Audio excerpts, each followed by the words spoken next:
Monsieur le maire, nous allons entrer dans le dernier tiers de la saison hivernale. Cette période qui impacte le quotidien de nos concitoyens influe sur le fonctionnement des services de notre ville. Pouvez-vous nous dresser un bilan d'étape sur le déneigement ainsi que sur le plan grand froid? Dès l'activation du plan grand froid, déclenché par le gouvernement, nous veillons à contacter par téléphone nos personnes âgées seules, qui n'ont pas de famille à proximité, pour savoir si tout se passe bien. Si un besoin se fait sentir, nous envoyons un travailleur social qui peut passer et qui discute avec la personne, qui lui emmène éventuellement des boissons chaudes, qui s'occupe d'elle. Notre service de portage à domicile surveille également les logements des bénéficiaires et leur état de santé. En outre, en ce qui concerne les personnes sans domicile fixe, un hébergement est bien entendu proposé avec un suivi social également. Nous sommes en lien permanent avec le 115. D'ailleurs, tous les adjoints qui sont de permanence le savent bien. Nous recevons assez souvent pendant les périodes de grand froid des appels, et ce sont toujours des appels qui se situent aux alentours de 22 h jusqu'à 2 h du matin.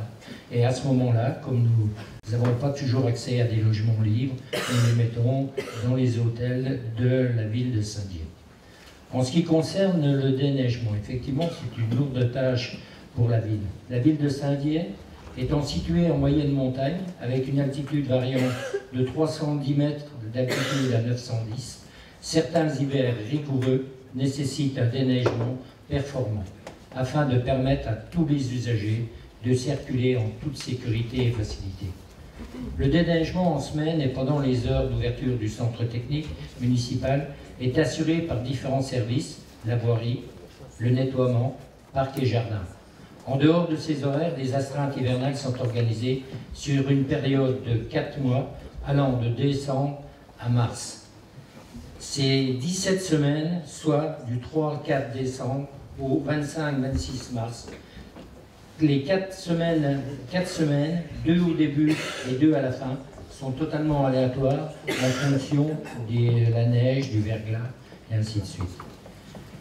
Pendant cette période, environ 20 employés du centre technique municipal s'affairent à tour de rôle afin de rendre un service efficace en termes de déneigement et de réactivité. Pour les aider dans leurs tâches, le territoire communal est découpé en 7 circuits.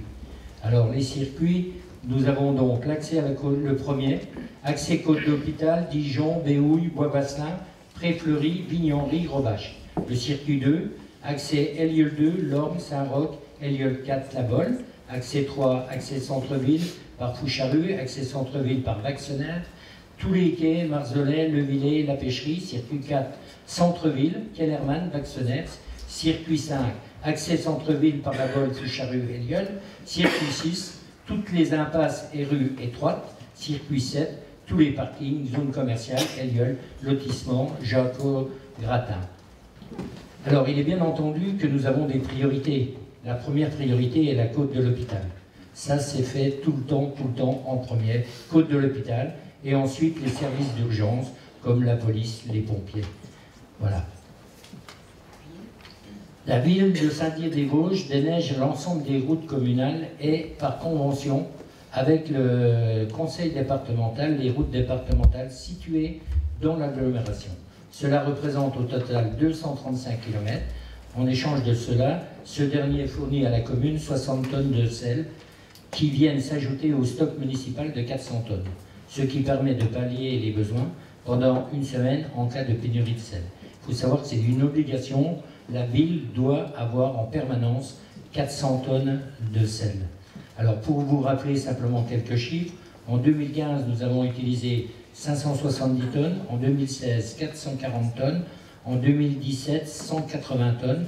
Le prix de la tonne de sel c'est 68 € hors taxe. Nous mettons à disposition donc 5 poids lourds de déneigement, 2 tracteurs de 100 chevaux, un de 100 chevaux et un de 60 chevaux, 3 Kubota pour les tracteurs, sans oublier bien sûr les pelles et de l'huile de coudre. Et on en a bien besoin. Je vous remercie, monsieur.